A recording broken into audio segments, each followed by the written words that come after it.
The boarding pass was snatched from his hand, and the sound of tearing paper sliced through the luxurious air of the first-class cabin like a blade. Passengers turned their heads in unison, eyes filled with curiosity and judgment and irritation. A cold silence spread down the aisle as if someone had shut off all the heat.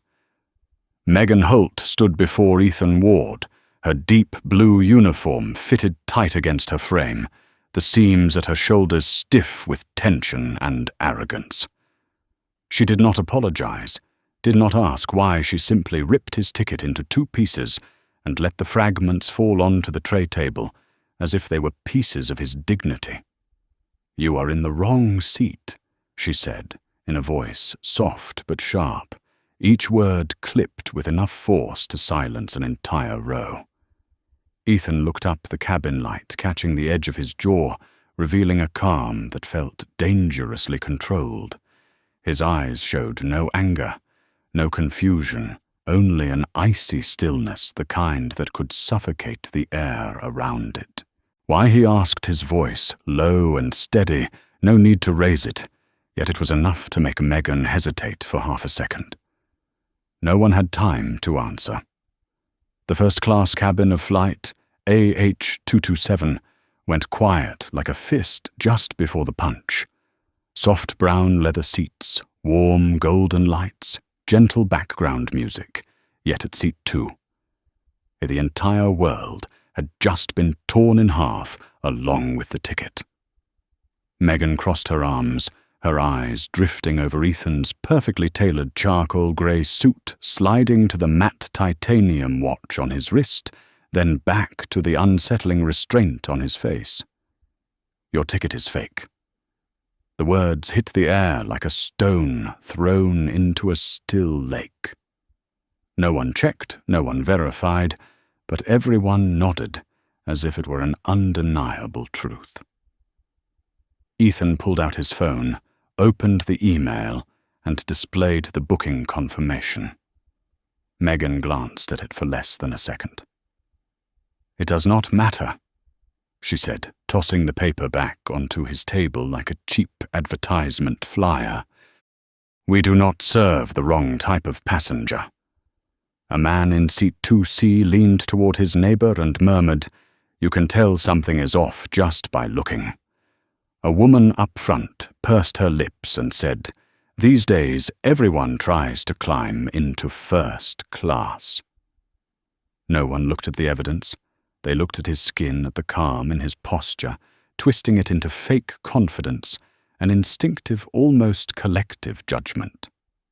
Megan returned with a cup of hot coffee steam, blurring upward like a warning. "You drink it black, right?" she asked, loudly enough for several passengers to hear the word "black ring" with an extra weight in her voice. Ethan did not get a chance to respond. The cup tipped. Coffee spilled across his thigh in a dark, burning streak, heat ripping through the fabric of his suit. Megan flicked her hand back slightly, her expression unmoved. Oops, my hand slipped. A few chuckles scattered through the cabin. A young man, 2 rows back, called out slips like that must happen a lot. Ethan pressed a hand over the burning skin, but his eyes remained the same cold, unwavering calm. "You just spilled coffee on me," he said, his voice steady, each word like a stone hitting a wall. "I need another cup." Megan leaned close, her breath brushing his cheek as her words slithered out like a venomous whisper. "You are causing trouble. Do not make me deal with you." She straightened up, stepped back and fixed him with a look that made her intentions clear. "You are in the wrong place. I am calling the captain." The words fell heavy like a sentence. Ethan leaned back, eyes closing for a moment to steady his breath. A man who had spent half a lifetime being judged recognized the familiar scent of disrespect wrapped in procedure. The conference rooms where he had been asked, "Are you sure you are at the right meeting?" The events where staff assumed he had entered the wrong VIP door, the work trips, where servers handed him the cheapest menu with a polite smile. He had survived all of it.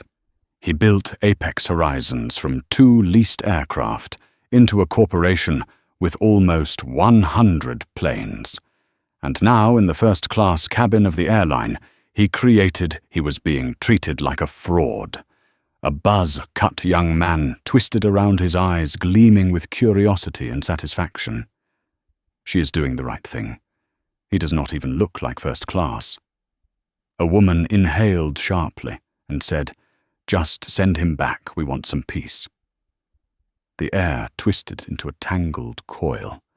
Ethan opened his eyes, his gaze landing on Megan with the weight of a quiet hammer strike. "You are making a serious mistake." Megan smirked, her smile curled like a blade. "I know exactly what I'm doing." The soft speaker clicked on. "The captain will be entering first class. All passengers, please remain calm." A middle-aged man up front turned toward Ethan, voice thick with pity and judgment. "Good luck." Ethan did not reply. He simply tilted his head slightly, a calm so steady that Megan blinked without meaning to. Very fast, but long enough for a flicker of doubt to touch her spine, a feeling like facing a sleeping beast that was not asleep at all.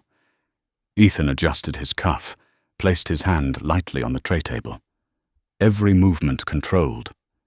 No one noticed his breathing still steady, not rising, not shaking. But beneath that calm emotion was rising like water nearing the rim of a glass, one more drop away from overflowing. Megan stepped back half a pace as the cabin door opened. Heavy footsteps approached, firm and deliberate. She cast Ethan one last triumphant glance, convinced she was about to watch the captain drag him out.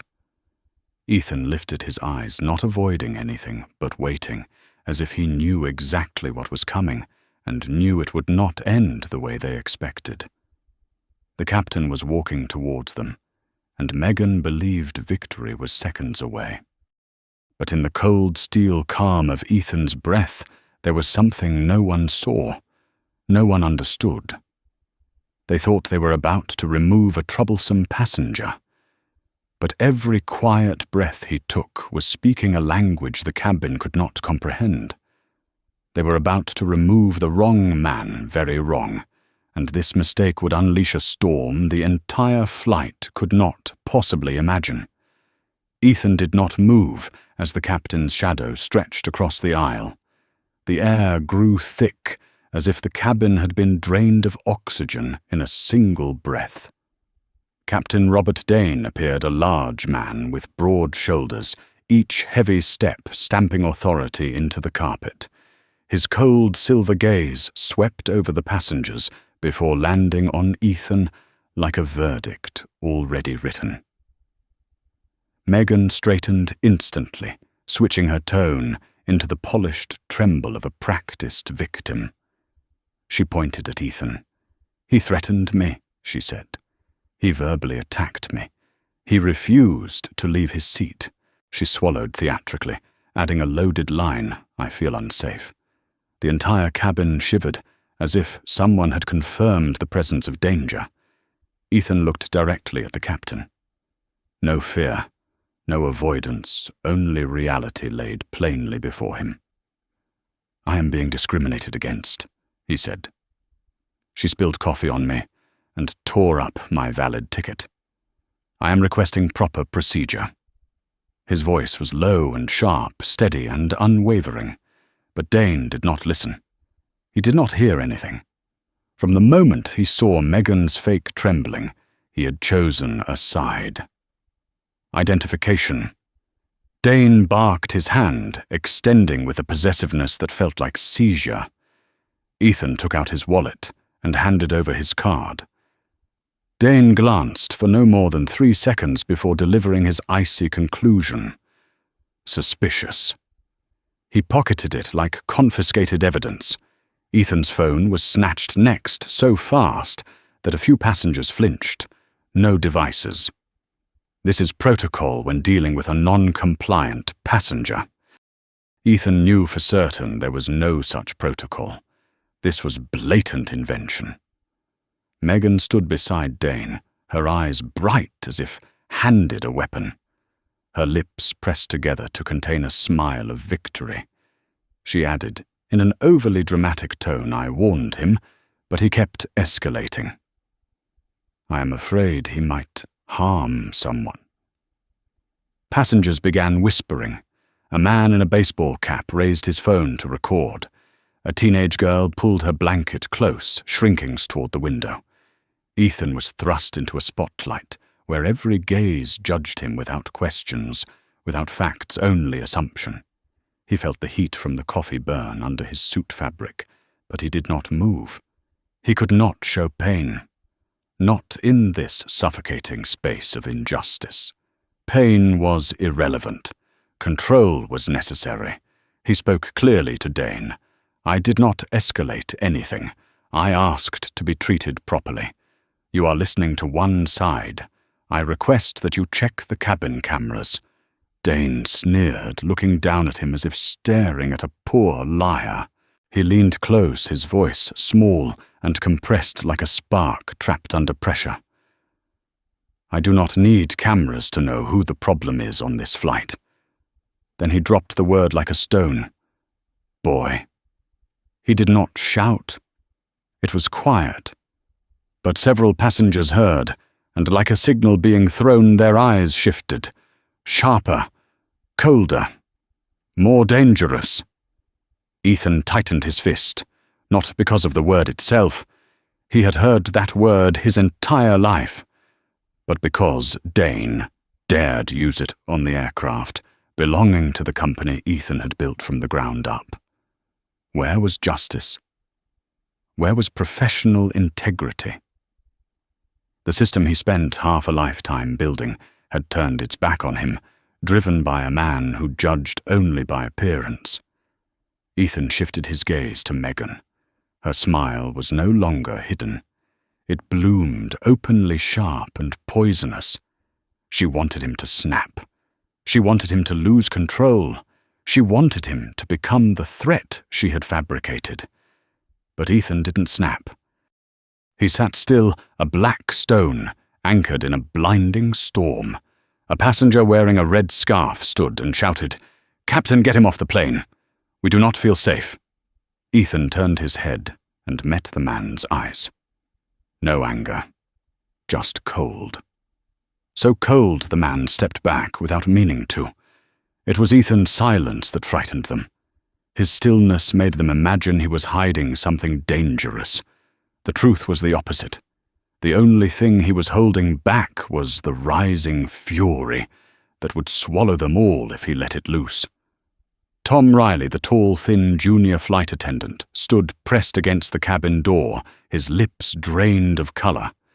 He had seen Megan spill the coffee on purpose, seen her tear the ticket, seen Ethan remain calm from beginning to end. But Tom stayed silent, swallowing hard, because Tom knew who protected Megan behind the scenes. Harold Briggs, the shadow power of the board, feared by everyone in the airline. Tom looked at Ethan with conflicted eyes, fear for Ethan and fear for himself. Ethan took a deep breath. The cabin air now felt thick and bitter like smoke. Dane clenched his fist, then declared, "Passenger in seat 2. You are classified as exhibiting disruptive behavior. I will proceed with high security protocol." That protocol had never been used on an innocent person. But Dane wanted to use it. Megan wanted it. And an entire cabin waited to see Ethan crumble. He did not crumble. He said, his voice clear and sharp like a newly honed blade. "You are wrong. Very wrong. I am giving one warning. Stop before it is too late." Megan let out a soft laugh, a sound like flicking away truth with her finger. Too late. And in that moment, Ethan understood. This was not a simple confrontation in a cabin. This was a trap, a setup planned beforehand, a blow from behind. a scheme designed not only to humiliate him, but to drag him down from a position most people could only dream of reaching. The cabin door closed behind Dane as he returned inside. Megan stood blocking the aisle arms, crossed like she had claimed the territory. She tilted her head, her eyes gleaming with venom, ready to watch him dragged out, led away under whispers and contemptuous stares.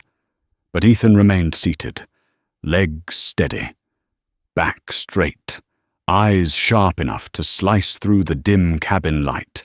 Every breath, every movement, every glance signaled something no one in the cabin understood. Ethan was not who they thought. He was not a cornered weakling, not a troublesome passenger, not a disruptor, and not someone who would allow others to decide his fate. They were about to learn the truth, and once they learned it, every mistake they made today would become something they could never wash away. Ethan's silence continued dangerous and taut, like a string about to snap, and the first-class cabin failed to realize that his silence was the signal of a coming storm, a storm of power already forming one that would not end until the truth was exposed. And when Ethan finally stood, their world would not remain the same. Captain Robert Dane returned to the first-class cabin with a different expression, the earlier coldness hardening into something far more dangerous, a misguided certainty wrapped in absolute authority. He did not walk quickly. He walked slowly each step, deliberate, as if approaching a target he had already locked onto. Every footfall sent the same message he believed Megan. He believed every fabricated detail, believed it so fully he did not need verification. Megan shifted to the side to give him space, but her eyes stayed fixed on Ethan, the gaze of a predator watching its prey approach the final snare. Dane stopped beside seat 2. He leaned down, his large, angular face casting a long shadow across Ethan. His hand slammed against the side of the seat, a dry, sharp sound like the knock of fate. Passengers jumped. Tension rose another degree. "Surrender your devices!" He barked loud enough for the entire cabin to hear. Ethan still did not move. "You confiscated my identification and my phone already." "What more do you want?" Ethan asked, the density of emotion in his words slicing through the air like a honed blade. Dane did not answer. His gaze dropped to Ethan's wrist, where a smartwatch glinted softly. The captain's large hand, claw-like in its intention, shot forward and yanked it with enough force to twist Ethan's wrist sharply. Ethan clenched his teeth, but did not make a sound. The first-class cabin became as silent as a frozen lake. "You are not allowed to record on my aircraft," Dane said, then smashed the watch down onto the tray table. Once, twice. Glass shards scattered. A thin crack echoed, faint, yet sharp enough to pierce through the chests of the onlookers. Megan exhaled in pleasure. This was the moment she had waited for, the moment Ethan was stripped of evidence, stripped of every means of defending himself. At the cabin wall, Tom Riley trembled. He had seen everything, every second, every false move, every unjust word. And he knew the man being cornered had done nothing wrong. Tom opened his mouth, then shut it. Fear choked him, fear of losing his job, fear of Harold Briggs, the man whose signature alone could end Tom's entire career. The helplessness squeezed him until he had to lean against the wall to stay upright. Dane looked at Ethan as if he were an object that needed to be removed from the aircraft. He pulled a radio from his belt. Activating. The reply came from the front. "Ground control has received your report. They are preparing to meet us upon landing." Ethan lifted his gaze. His eyes did not show fear. They showed understanding, a cold, chilling understanding. They did not just want him off the plane. They wanted to destroy him. They wanted to brand him a security threat. A silent accusation, invisible yet devastating enough to ruin anyone in the aviation world. An emergency landing report would be filed tied permanently to the name Ethan Ward. A man in the wrong seat, labeled, doubted, judged instantly. Megan stepped forward with a trembling voice and tear-bright eyes. He scared me. He threatened me. I think he might hurt someone. Ethan turned to her.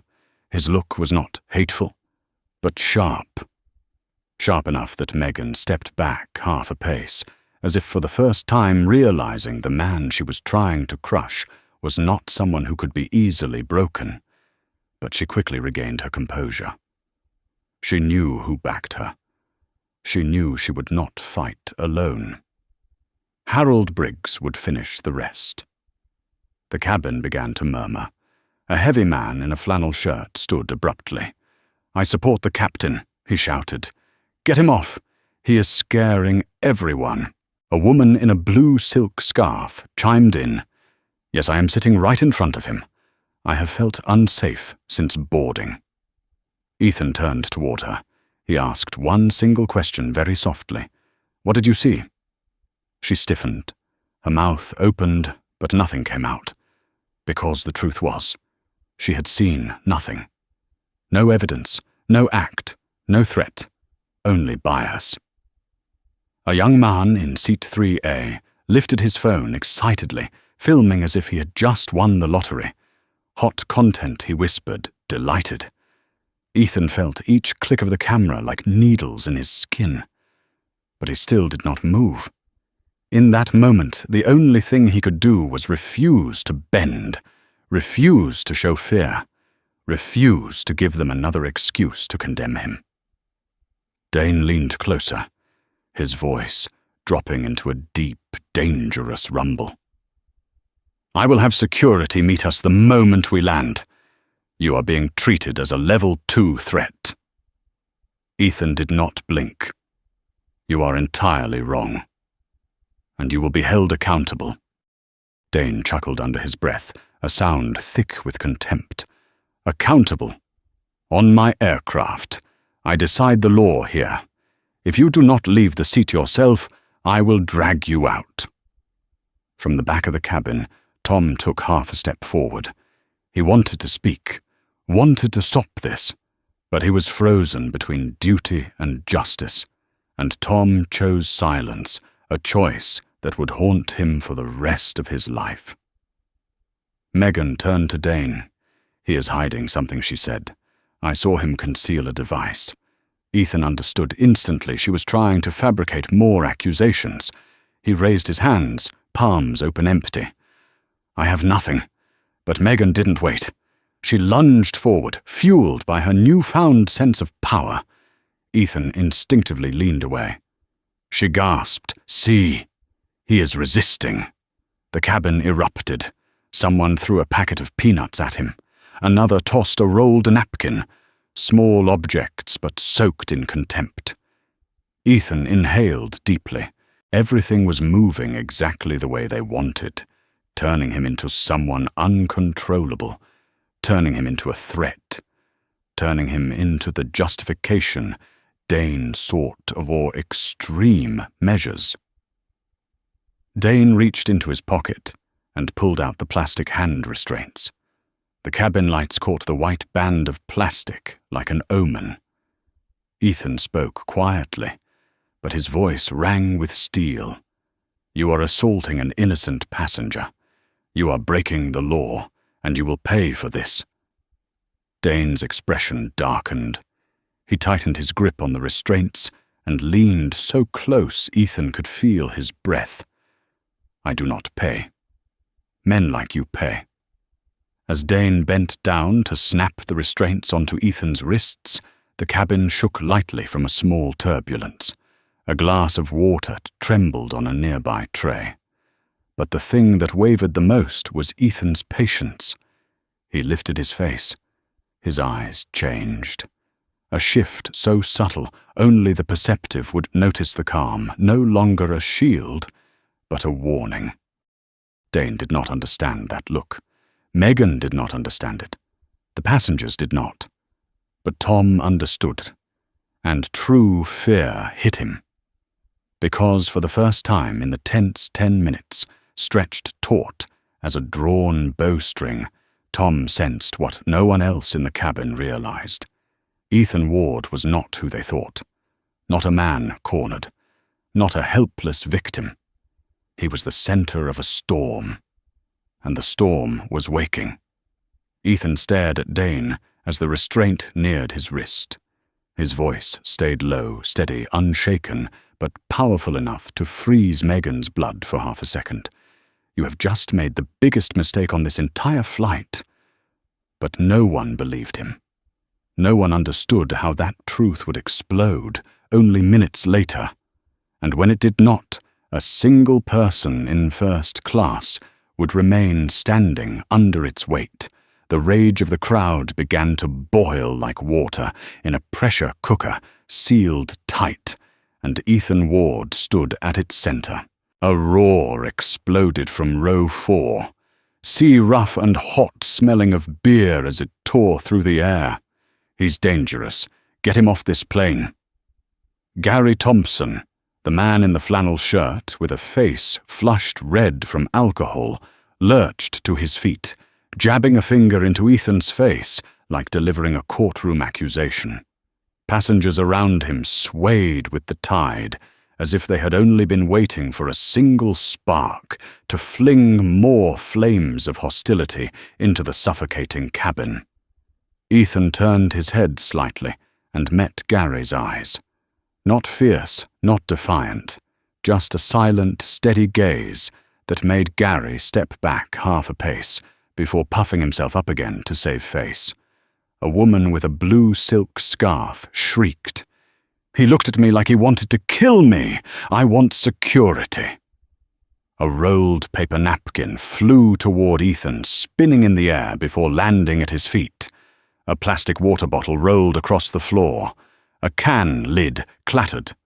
All of it mingled into a distorted noise like the stretched audio of a riot video. Ethan remained seated. His chest began to rise and fall more forcefully, not from fear, but because every instinct in his body urged him to stand, defend himself, take back justice. But he knew the truth. One wrong move, and they would weaponize it to destroy him. So he stayed still. Stayed cold, stayed composed. Megan felt it, and her smile stretched wider, sharpening into something poisonous. She stepped back to create space and raised her voice, carefully calibrated to provoke. Everyone sees that, right? He's threatening me. He's threatening us all. The cabin responded like a pack, stirred by the crack of a whip. A young man shouted, "Cuff him already. What are you waiting for?" The cabin speakers clicked on the first officer's voice, echoing through the chaos, "Prepare to assist the captain in first class." The space shrank. The air thickened. The heat from the cabin lights pressed down on everyone, pushing them toward eruption. Gary Thompson stepped forward again, veins straining in his neck. His hand dug into his pocket, as if grabbing something to use. That was the moment Ethan rose. A small movement, but enough to pull a collective gasp from the row. He did not rise to attack. He rose to defend. He rose to show them he was not a piece of trash they could stomp on.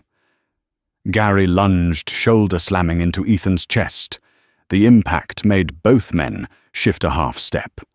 But Ethan reacted instinctively, his left hand clamping around Gary's wrist.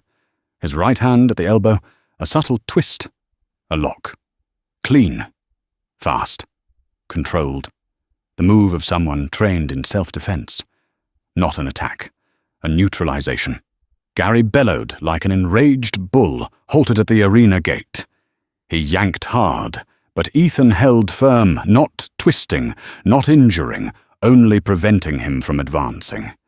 A few passengers gasped in fear. The man filming in row 3A muttered under his breath, "Oh shit, he knows how to lock arms." Megan's smile disappeared in an instant. This was not the image she wanted.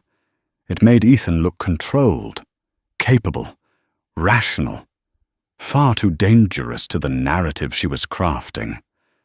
"Let him go," Megan shouted as she rushed forward. But Ethan had already released Gary before she touched them. Gary staggered backward, clutching his aching wrist, breathing hard like he had escaped a predator's jaws. Ethan spoke plainly, voice low and direct. "Do not touch me again." No one heard it as a threat.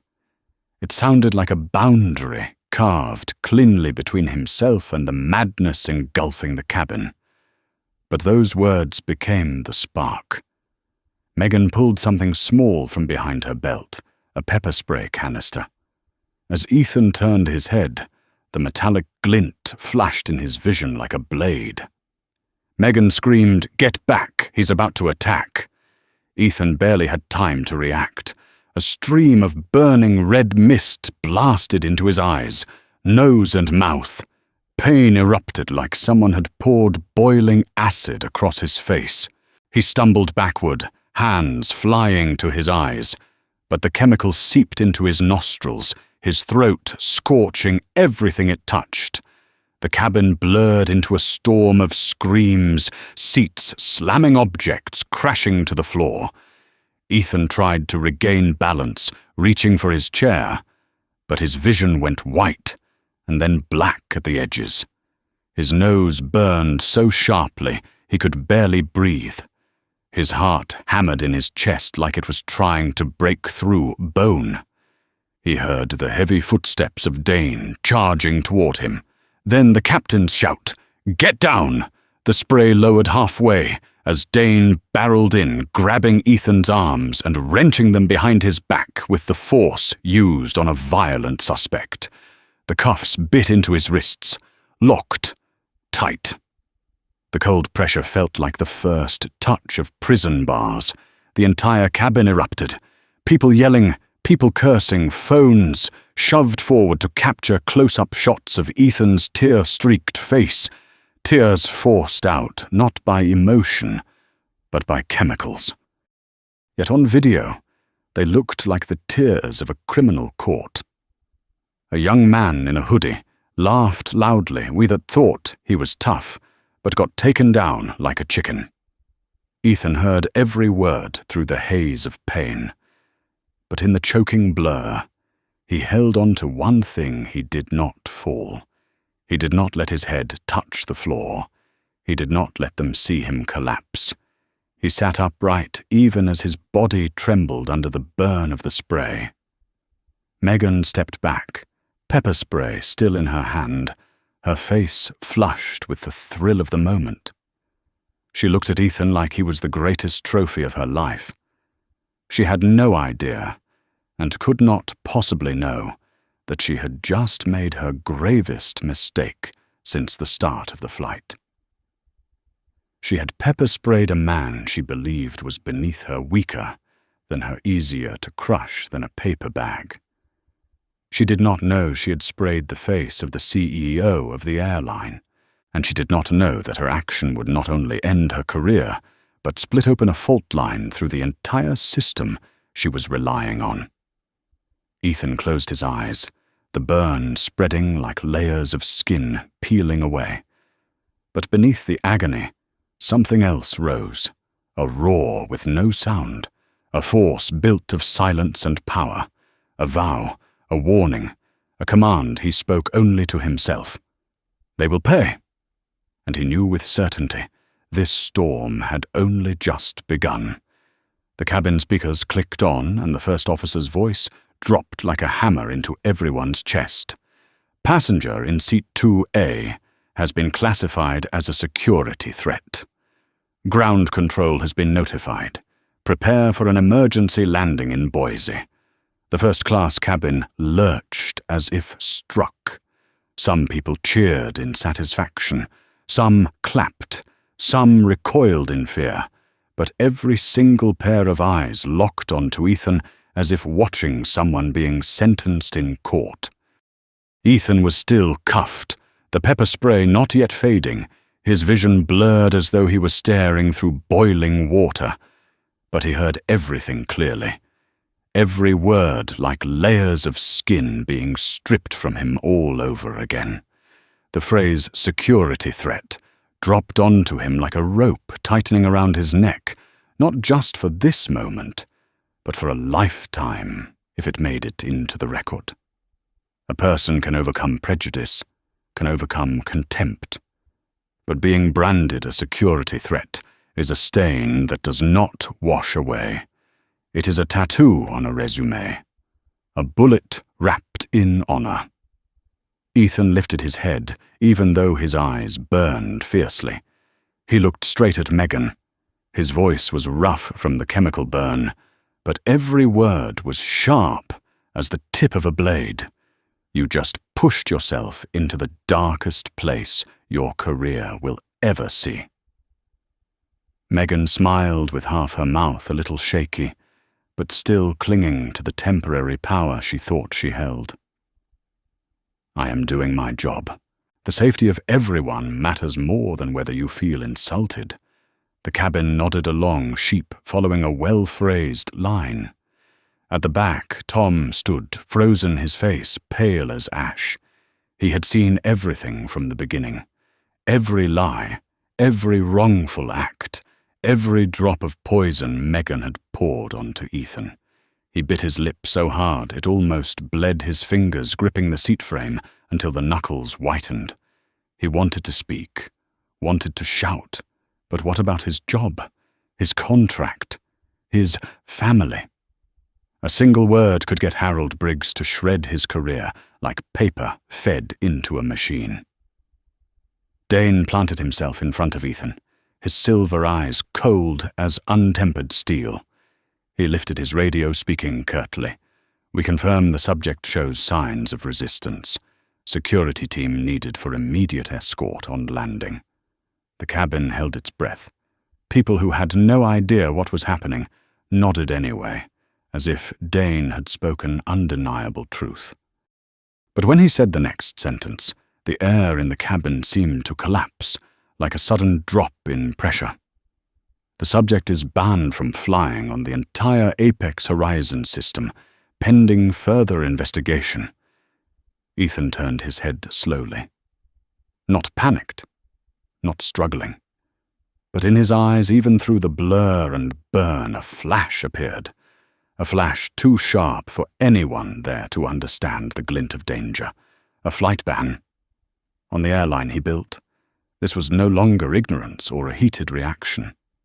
This was deliberate, a knife aimed with precision, an act of war. Ethan tightened his cuffed hands. The plastic bit into his skin until blood pooled under the surface. Yet he still managed to speak quietly, evenly. I understand what is happening now. Dane scoffed. You do not need to understand. You just need to be silent. Ethan let out a cold, humorless smile. I was not talking to you.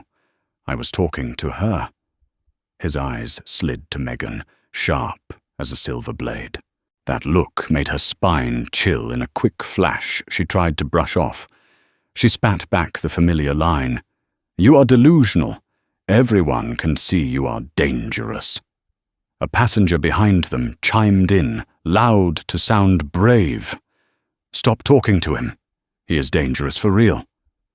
Ethan turned his head towards the man. He did not speak. He only looked, and the man shut his mouth in half a second of embarrassed silence. No one spoke again. No one dared meet Ethan's gaze for long. What did they see in it? Rage? Threat? No. What they saw was a stillness only an innocent person pushed to the edge can possess. A dangerous kind of stillness. The cabin shuddered slightly as the pilot lowered altitude. This was an emergency landing. This was a security priority. This was the moment when ground staff airport security and the FBI would wait right at the door of the aircraft, like waiting for a suspect about to flee. Some passengers whispered, "Maybe he is a terrorist." A child tugged at his mother's sleeve. "Mom, why are they taking that man?" The mother pulled the child close and whispered, soft but venomous enough to pierce Ethan's ears, "Because some people do not belong in places like this." That sentence, short, as it was hit harder than the pepper spray. Ethan heard it clearly. They were not talking about first class. They were talking about position in society, about belonging, about the right to exist in certain spaces. They spoke as if their biases were law, truth, authority. A ding sounded as the plane transitioned to descent mode. Megan stood a step behind Dane, brimming with pride, convinced she had neutralized the threat. But she did not see Ethan's hands clenching. She did not see his chest rising steadily like an engine preparing for thrust. She did not see the spark in his eyes turning from agony to resolve. Tom finally stepped forward. His voice was barely a breeze, but Ethan heard it. "I am sorry, I know you are innocent." "Ah." Ethan tilted his head slightly. He could not clearly see Tom's face through the burning blur, but he heard the trembling honesty. The boy was the only person in the cabin who recognized the truth. Alone. No allies, no agenda, only conscience. Ethan didn't answer. He could not. The pepper spray made every breath feel like fire. But Tom understood the reply, hidden in that silence. Dane stepped back, one hand resting on his radio, his voice like a sentence handed down from the bench. "When we land, the FBI will board first. Prepare the high-level restraints." The cabin rippled with a low wave of panic. But Megan smiled. She tapped her fingertip against Dane's shoulder, the gesture of a victor touching a loyal accomplice. "Good. Let him learn what the law feels like." Ethan opened his eyes, blurred, burning. But through that haze, every sound sharpened. Megan's breathing, the faint clicks from Dane's radio, the roar of the wheels hitting the runway, the sound of passengers swallowing nervously at the thought of watching a suspect dragged off. And beneath all of it lay another sound, a sound only Ethan could hear, the sound of truth waiting to be unleashed, the sound of a storm of power ready to break open. Ethan sat upright, even with his wrists pulled back by cuffs, and spoke in a voice cracked and rough, but solid as cold steel. "Fine. Let us see who gets escorted out of a place they never belonged." No one understood that sentence. No one knew who he was. But in only a few minutes they would all know. The moment the wheels touched down in Boise, the first-class cabin tightened into a single compressed knot of tension, breathless and ready to explode the instant the door opened. The green landing light switched on, yet no one stood. Every pair of eyes fixed on one point alone. Ethan Ward hands cuffed his eyes, still burning red from the pepper spray, like embers holding onto fire. Megan stood beside the aisle, her fingers still wrapped around the pepper spray canister, as if it were a victory medal.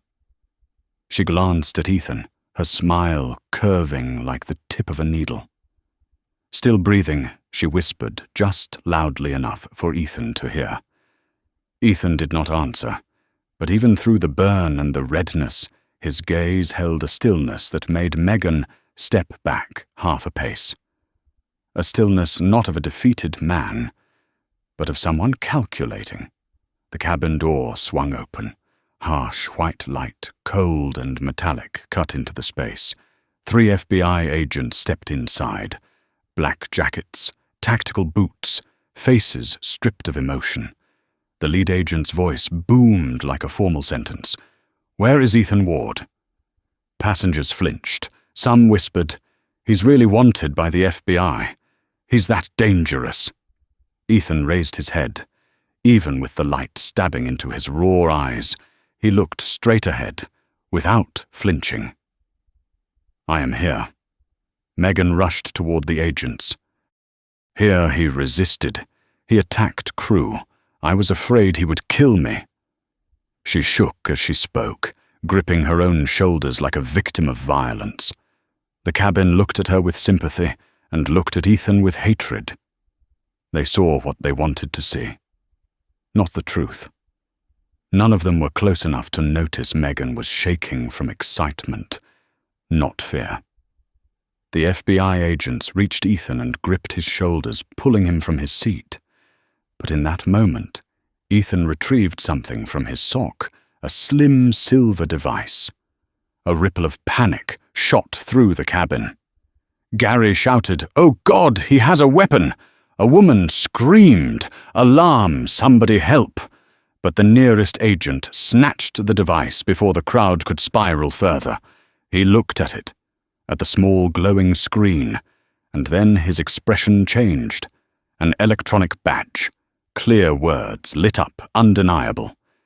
Ethan Ward, Chief Executive Officer, Apex Horizons, Airlines, identity verified. Level 7, clearance. The cabin fell into complete crushing silence. No screams, no cheers, no whispers, just a deafening quiet dropping like a stone from above. Megan froze.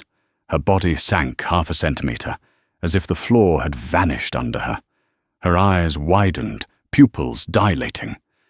She stared at the word Chief Executive Officer as though it were a death sentence hanging by a thread. Behind her, Dane stood pale under the cabin lights. He lunged forward, trying to grab the device back, his voice breaking. "That could be fake. That is not reliable." The agent turned his head slowly and sliced him with a gaze sharper than a blade. "This badge is authenticated directly through Federal Aviation Systems. Who do you think can fake Level 7 clearance?" The eyes of all 3 agents shifted toward Megan, and Dane turning into silent knives. Megan stumbled backward, her hand shaking so violently that the pepper spray fell from her grip, rolling across the floor until it tapped a seat leg. She instinctively bent to pick it up, but her hands were shaking too hard to close around it. Dane opened his mouth to speak, but no sound came out. His throat locked. Ethan inhaled deeply. The pepper still burned his lungs, but his voice cut through the cabin like fractured stone. "You handcuffed the Chief Executive Officer of this airline. On the plane I own." Megan looked like she had been slapped. Dane stood frozen, his face drained of color, and the entire cabin felt like it had been electrocuted. The same people who shouted that he was dangerous were now sitting motionless like wax statues. Those who filmed him in mockery lowered their phones with trembling hands. One passenger whispered, "God, we just—" The cabin understood. They had chosen the wrong side. Terribly wrong. The FBI agent removed the cuffs at once. The soft click echoed like a late apology. "Our apologies, Mr. Ward. We were misinformed by the flight crew." Ethan rubbed his wrist, the red marks pressed deep into his skin. He lifted his eyes slowly, scanning each person. Not with hatred, not with revenge, but with a quiet authority that made every head bow. Megan managed to speak, her voice cracked and shaking. "I did not know. I was only doing my job. You scared me." Her voice broke apart, weak nothing like the arrogant woman from minutes earlier. Ethan looked at her for a long moment. Long enough for Megan to feel as small as a speck of dust beneath the airport lights. His voice was soft, but edged with ice. "You knew exactly what you were doing. You filed a false accusation. You incited passengers.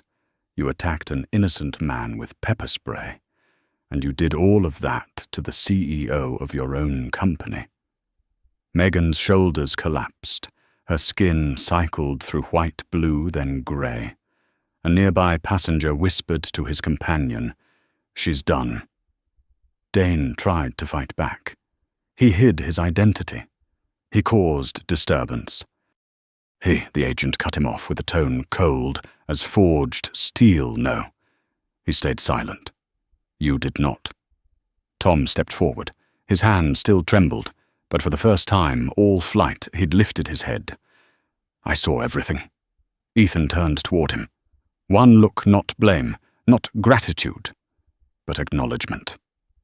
Tom swallowed hard, then spoke clearly, for the whole cabin to hear. Megan spilled the coffee on him intentionally. She tore his ticket. She used pepper spray without any justified reason. She lied about being threatened. The cabin erupted with whispers, a rush of guilt flooding the rows. People who yelled earlier now bowed their heads. Some covered their faces. Some pretended to look out the window.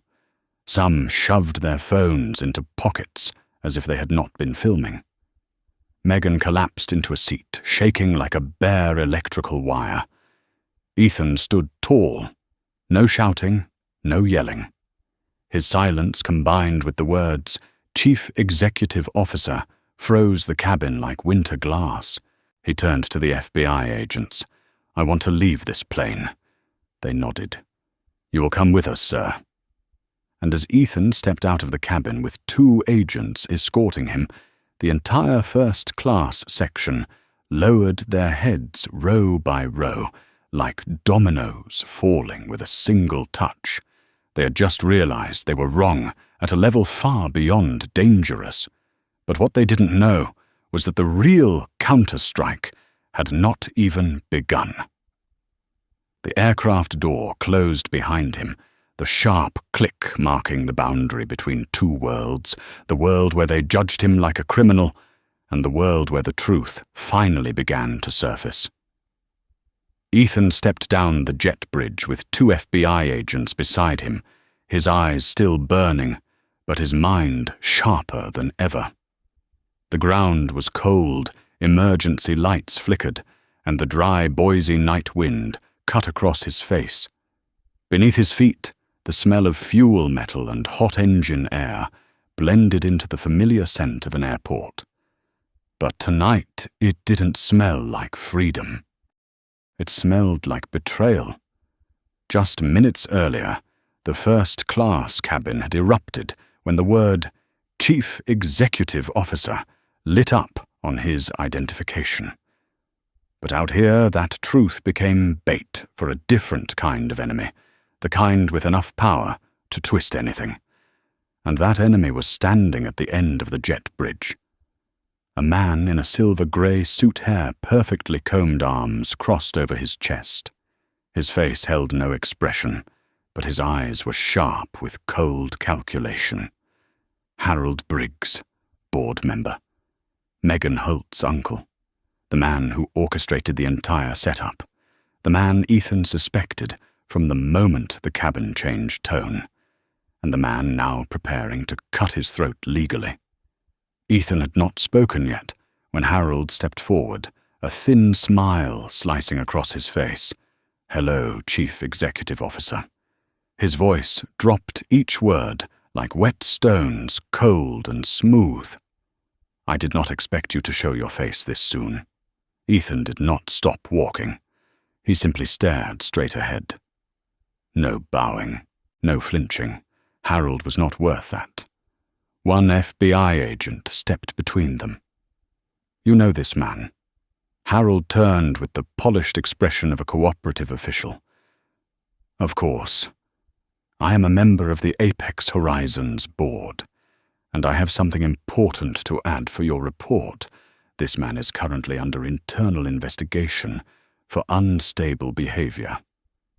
Ethan did not move, but his heart struck once hard, not from fear, but from the sheer arrogance of the lie. The agent glanced between the 2 men. Unstable behavior.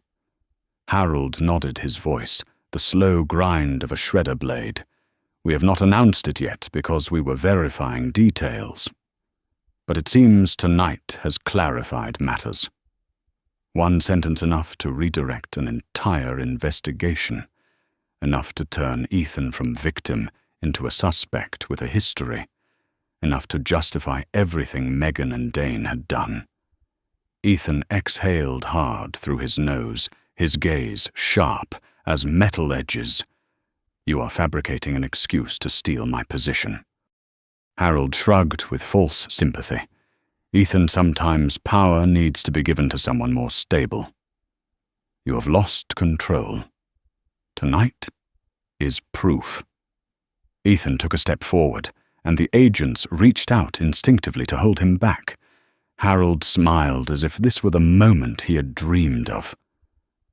"Look at you. You are shaken with anger. That says everything." Before he could say more, one agent's phone buzzed. A system alert flashed across the screen, passenger report video going viral. The agents opened the clip. The blue glow of the screen lit their faces. The video, recorded by multiple passengers, showed Megan striking Ethan. It showed her saying, "Slip of the hand, or do you prefer black coffee?" It showed her tearing the ticket. It showed Ethan sitting still, not resisting. And it showed Dane seizing his ID and phone. Time froze. Ethan heard Harold swallow a tiny sound, but sharp enough to expose the panic he had been hiding. The FBI agent turned to Harold. "This is the unstable behavior you are referring to." Harold opened his mouth, but nothing came out. Ethan simply stood there, breathing slow and steady. The airport lights cast long shadows across him, making him seem more taller, stronger, more commanding. Another agent spoke. "There is already a hashtag circulating, Justice for Ethan, over 1 million views in 5 minutes. Harold went rigid like a deer caught in a blinding headlight. His voice cracked. This might be an incomplete angle." Before he could finish, the agents pulled up another video. The seat 3, a recording clear, unobstructed, unedited. This one captured the passenger saying, "She spilled that coffee on him on purpose." And then the sound of Megan's laugh, sharp as claws. Harold froze completely. Sweat appeared along his temple. Ethan spoke, his voice quiet, not loud, but cold enough to drop the temperature around him. "What are you planning to do next?" "Build more lies or go all the way to the end." Harold's mouth trembled, searching for words. But the FBI agent stepped between them. "Mr. Briggs, you are coming with us. There are signs of interference with a federal investigation, a snap reversal, fast, clean, final." Harold had not expected it to turn this quickly. He was escorted away. No confident smile, no predator's eyes, only the trembling posture of a man watching his world crumble. That left Ethan standing alone in the cold Boise air pepper, still burning his skin. But now he was no longer cuffed, no longer forced into a seat, no longer trapped inside a cabin of judgment. He stood tall, shoulders steady, heart focused. Tom ran down the jet bridge, still pale, but his eyes brighter. "Oh, are you all right?" Ethan looked at him. For the first time all night, he nodded. Not because he was all right, but because he was still standing, and standing meant he could fight. One FBI agent handed him the CEO badge. "You will need this, Mr. Ward." Ethan accepted it lightly but firmly, as if reclaiming his own honor with one motion. But he knew the real storm was still ahead. Harold was only the first layer. There was still Captain Dane, still Megan, still the board of directors, still the media hungering for the story, and an entire system that had tried to crush him tonight. Ethan stepped down the last metal stair, the cold air rising around him, and lifted his face toward the distant airport lights. In the quiet of the night, a vow without sound echoed like a drum beat in his chest. "I will end every single one of them." The concrete floor of the Boise airport had not even cooled beneath his shoes before Ethan was pulled into a maze of cold white corridors. The smell of disinfectant, the metallic scent of the handcuffs that had just been removed, the industrial fans humming from vents in the walls, all merged into the unmistakable smell of detention. A steel door opened. A grey room, a metal table, a single hanging bulb like a cold, unblinking eye. But Ethan was not taken into that room. The agents walked past it. They led him deeper, toward a barred door, a hard shove, and Ethan was thrown into a temporary holding cell.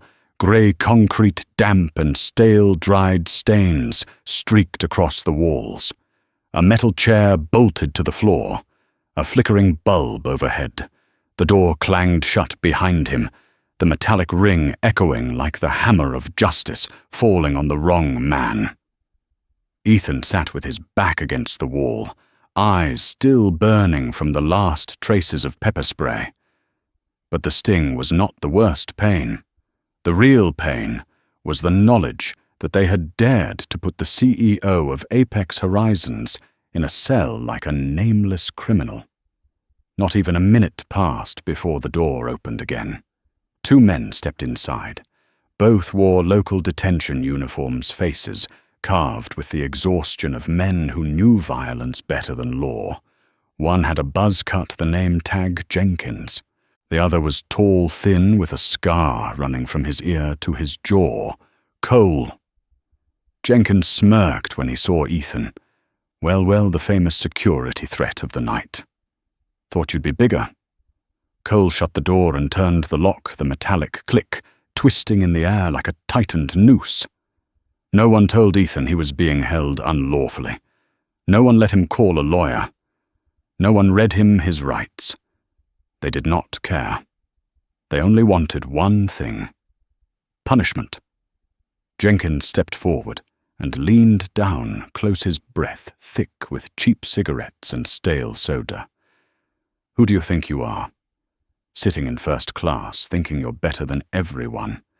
Thinking you're not the kind of trash that ends up where you belong. Ethan kept his gaze steady, did not lower it, did not look away. That calm irritated Jenkins. Cole kicked the leg of the metal chair, the clang reverberating across the room. Then he tilted his head. Say something. Don't sit there like you're above us. Guys like you think you can make trouble on a plane. Ethan finally spoke very quietly, but his voice was tight like stretched glass. I want to speak to my lawyer. Jenkins burst into laughter, a sharp, mocking sound. A lawyer. Here, who told you you deserve a lawyer? Cole stepped forward.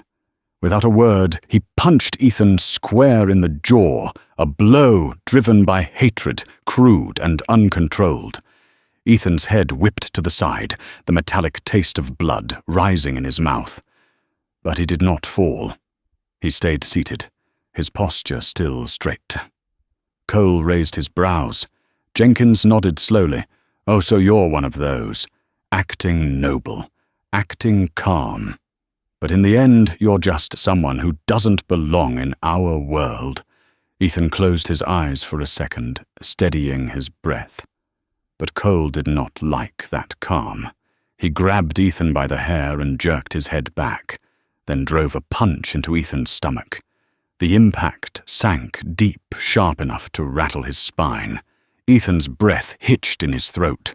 Pain, sharp, but not unfamiliar. Jenkins kicked his leg. Stand up. Ethan did not, could not. But Jenkins didn't need him to stand.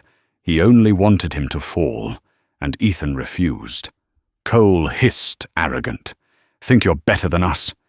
He kicked Ethan in the shoulder, knocking him sideways, but Ethan caught himself with one hand, his breath heavy, his chest pounding, blood from his lip dripping onto the floor. Jenkins walked back with something small in his hand, a pen the ordinary kind used to sign documents. He tossed it in front of Ethan. Sign it. Admit you caused trouble. Admit you threatened the crew. Admit you attacked people." Ethan wiped the blood with the back of his hand and lifted his eyes, his voice rough no. Jenkins kicked the pen toward him again. I said, "Sign it." And in that moment, Ethan knew he couldn't wait. He could not sit here and let them rewrite everything. He could not let the truth be buried before it even had a chance. He picked up the pen. Jenkins grinned broadly. "That's better?" But instead of signing, Ethan twisted the end of the pen and pressed a hidden point beneath the casing. A soft click, a tiny flicker of light blinked from the device. The disguised camera activated. Jenkins had not realized. Cole had not noticed. They continued shouting, kicking, spitting insults they believed would never be recorded. Ethan looked directly into the invisible lens, not pleading, bearing witness. Their words cut through the room like dull blades. "People like you don't belong in first class. Who do you think you are? Sign the paper. You don't belong in that place." Every sentence landed in the camera like stamped entries in a record. But then Cole finally noticed the small blinking light. He blinked, looked again, stepped closer, and his eyes widened. He lunged, ripping the pen out of Ethan's hand. It hit the floor. Cole smashed it, twice, the casing cracking, wires scattering. Jenkins stomped the remains until nothing was left but crushed plastic. No device, no camera, no evidence. Jenkins leaned down, face inches from Ethan's. "You thought you could outsmart us? Thought you were clever. This is what you get." But Jenkins didn't know that the recording had already uploaded. A small data burst had been sent to the backup server Ethan created years ago for moments exactly like this, for boardroom ambushes, for internal sabotage. Jenkins destroyed the pen, but they were too late. The door burst open. A uniformed officer stepped in, cutting through the violence. Someone called a lawyer for him. "Get him out." Jenkins and Cole froze. One sentence, but it stopped their brutality like a detonator switching off. Ethan was pulled to his feet, swaying, shoulder-aching stomach, throbbing blood dried on his lip. But he stood. He still stood. And as long as he stood, he could fight. 2 officers escorted him out of the cell. For the first time that night, the hallway lights did not flicker like threats. They looked like a path opening. And inside him, a new vow took form, silent but iron-sharp. None of them will escape. Not a single one. The cell door swung open again this time, not to throw Ethan into another round of punishment, but to push him out into the harsh white light of the hallway. 2 officers escorted him, walking fast, their faces stern, a very different kind of seriousness from the lawless brutality of Jenkins and Cole. At the end of the corridor, a man in a silver-grey suit stood waiting. Paul Garner, Ethan's attorney, hair-disheveled tie, crooked chest, still rising, with the breathlessness of someone who had sprinted across half the city to reach his client in time. Paul rushed forward, his voice echoing off the concrete walls. "Ethan, are you all right?" Ethan did not answer. He only stood. It was the only way to maintain control when his body ached hard enough to make his knees buckle. Paul turned to the officers who authorized placing the CEO of Apex Horizons in a holding cell with no documentation, who signed the order. The officers glanced at each other, then looked down at the floor. No one spoke. Because the real answer was simple. No one. This had been an off-the-record assault. No files, no procedure. Something they could never explain without setting their own careers on fire. Paul pulled Ethan forward down the long hallway, through the glass doors that led to the rear parking lot. The Boise night air slapped against their skin, cold and sharp, pulling Ethan back into full clarity. And there, just beyond the doors, a wall of lights erupted. Cameras, phones, flash after flash. Dozens of reporters surged toward him, as if carried by a wave. Paul stepped in front of him, voice rigid. "Back up! Make room for him!" But no one moved. A reporter shoved a microphone near Ethan's face. "Mr. Ward, the video of Megan slapping you is going viral. Do you have a comment?" Another shouted, "Why were you arrested? Did you assault the flight crew?"